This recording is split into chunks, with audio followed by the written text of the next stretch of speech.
Hello everybody, welcome. This is Dr. Music's Dungeon, and we just saw, the Big Four last night. Anthrax, Slayer, Megadeth, and Metallica. Yes, in theaters. And from Bulgaria, Sofia, Bulgaria. And I thought it was great. What did you guys think? It was amazing. Historic. Yeah, it was definitely historic. Awesome.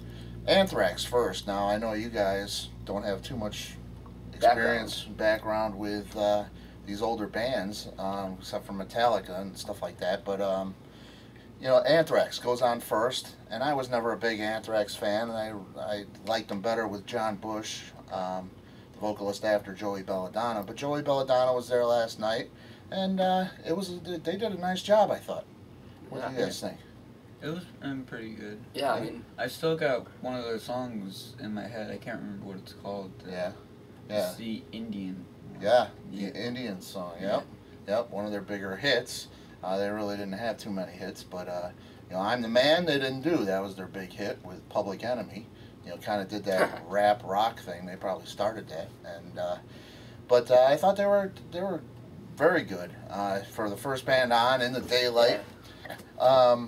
Next band was Megadeth. Megadeth. They were awesome. Megadeth. Yeah, I thought they were great. Dave Mustaine, you know, his vocals, if they could get worse, they have. You know, but that's not why you go see Megadeth. Well, he's got to focus on the guitar. He can't sing. Yeah. And boy, does he focus. That guy's a great guitar player. He's always been great. I love Kirk Hammett too, but this guy is just something else. And the guy with him, the other guitar player, played a lot of solos, and he was excellent. For the life of me, I can't think of his name. But they were great. What'd you think of Megadeth? I think it was pretty good. Like I think I might have actually heard some boos down in the crowd when Dave Mustaine came out. Yeah, he's not the well-liked guy. But, you know, before that, they did the interviews with Lars and Dave and Scott Ian from Anthrax, and sitting at the same, you know, table, basically, and talking about the old days and stuff. And seeing Lars and Dave within 5 feet of each other was pretty cool, you know, and talking civilly. So they've grown up. But a lot of fans haven't. That's the problem. But then we had the mighty Slayer. Next. Oh my God! People are crazy. People are crazy. We had a pit going in the front of the theater. Yeah, people jumping out of their seats, swinging their heads, hair flying everywhere, people flying everywhere in front of the screen.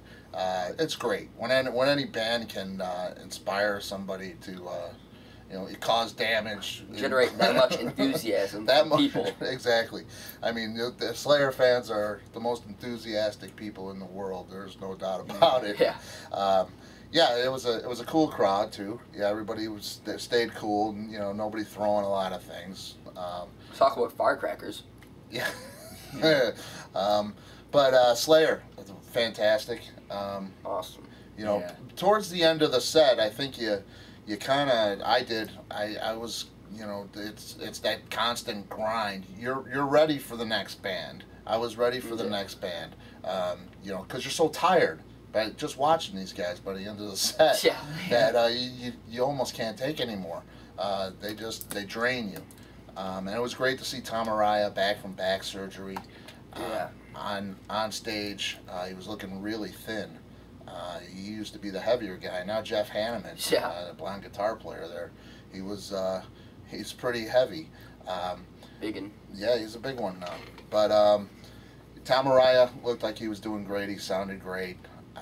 And they just played. Their drummer, I've never seen anything like it. You know, that guy, lightning fast, but not only that, his fills are creative. Works magic. Yeah, he really does. The guy's great.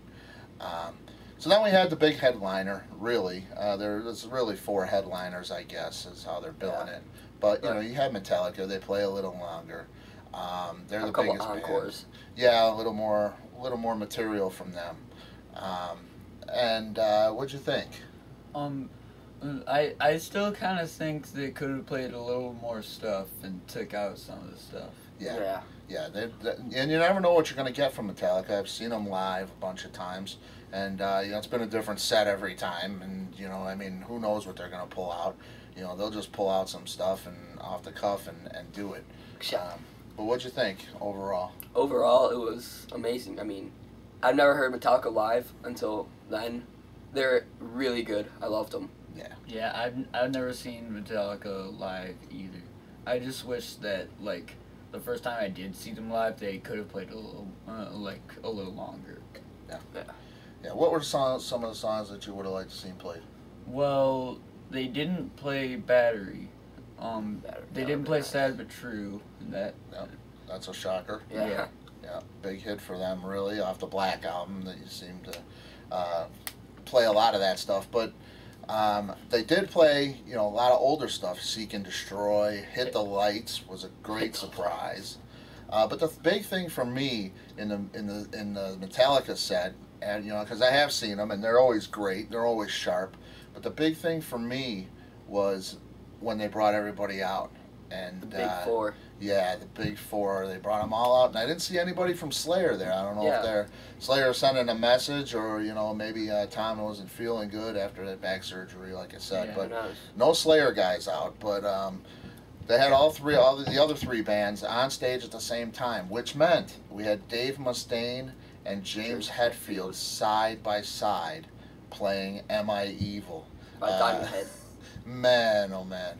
That was incredible for me because I lived through their anguish and their hatred for each other for so many years.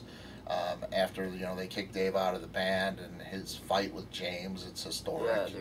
Yeah, tension for decades. Yes, and to see that, it just says you can get past anything. You can grow up and all your differences put to the side and play great music and get along. One of the things that surprised me. Yeah, really showed up for me was people left the theater when they left. Some left at the beginning of the set, but a lot of people left after 2 songs. Yeah, and Nothing Else Matters. They cut into Nothing Else Matters, and there was a mass exodus. Yeah, I kind of expected that because I don't think that Metallica and Slayer really go together that much. Yeah, they don't anymore, it seems. I love them both, but your Slayer fans like Slayer. They really like Slayer. It's got to be hard and heavy for a lot of people, and Metallica, they can do it still, but they're not afraid to do the ballad anymore, which I somewhat admire, but the Slayer fans don't. Overall, what'd you think of the entire show? I think it was amazing. Chris? It was, to me, awesome. That's the only word I can think of to describe it. I mean, the skill that these bands bring to the stage and just throw it out at you like nothing. It's awesome. Yeah, it was great. And one of the great things that they did, Anthrax especially, they honored Ronnie James Dio. And I have my Ronnie James Dio autograph picture. Bring that up for you. Yeah, there's the man. Bask in glory. Yes. And he was one of my true rock heroes. And Anthrax did Heaven and Hell. And they, just shouted Ronnie's name out. And it was just great.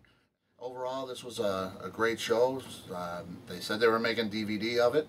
So that'd be nice. Yeah, look for that.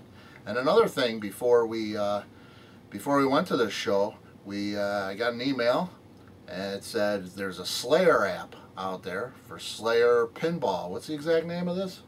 Slayer Pinball Rocks. Slayer Pinball Rocks. Look for it for your iPhone and your iTouch. This is a fantastic game. $2.99.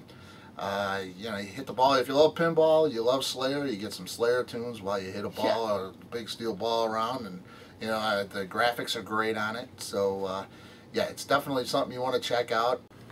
Well, thanks for listening, and this is Dr. Music for my son Nathaniel and my nephew Chris, signing off. Say thanks for listening, Thank you. and see you next time.